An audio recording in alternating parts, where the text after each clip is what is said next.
Vilniuje Sereikiškių parko teritorijoje, vykstant Bernardinų sodo archeologiniams kasinėjimams, buvo atrastos 17 amžiaus Vilniaus miesto dalys, gyvenamasis kvartalas, dalis gatvės, gyvenamojo namo pamatai, krosnis ir kiti vertingi radiniai. Tyrimai yra ypatingai svarbus ir reikšmingi tiek Vilniaus, tiek kitam Baltijos regioniniam kontekste.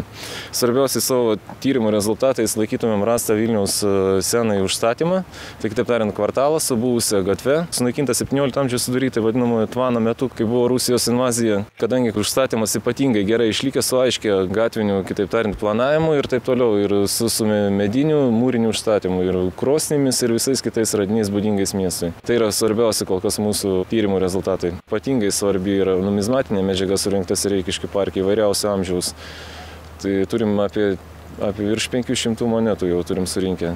Numizmatinės medžiagos, taipogi odiniai apavai. Istorinės šaltinios nebuvo per daug apie tai šnekama, o kad tie dalykai yra išlikę ir dar net nesunaikinti, tai yra fantastika. Patys radiniai visi rasti, tai yra monetos, visa kita numizmatinė medžiaga, kokliai ir visas čerpės, aišku, pateks, kaip priklauso į Nacionalinį muziejų viduramžių skyrių, o su šito užstatymu, kas bus, tikiuosi, kad galbūt bus eksponuojama. Vilniaus meras Artūras Zuokas neatmeta galimybės koreguoti dabartinį Bernardinų sodo rekonstrukcijos projektą, kad radiniai būtų prieinami plačiai visuomeniai. Archeologinių kasinėjimų metu taip pat tikimasi surasti ir senąją Vilniaus Vilnelės vagą. Sereikiškių parke esančių Bernardinų sodo archeologinius darbus iš dalies finansuoja Vilniaus miesto savivaldybė. Visa projekto vertė yra 18 milijonų litų, iš kurių 10 milijonų skyrė ir Europos Sąjunga.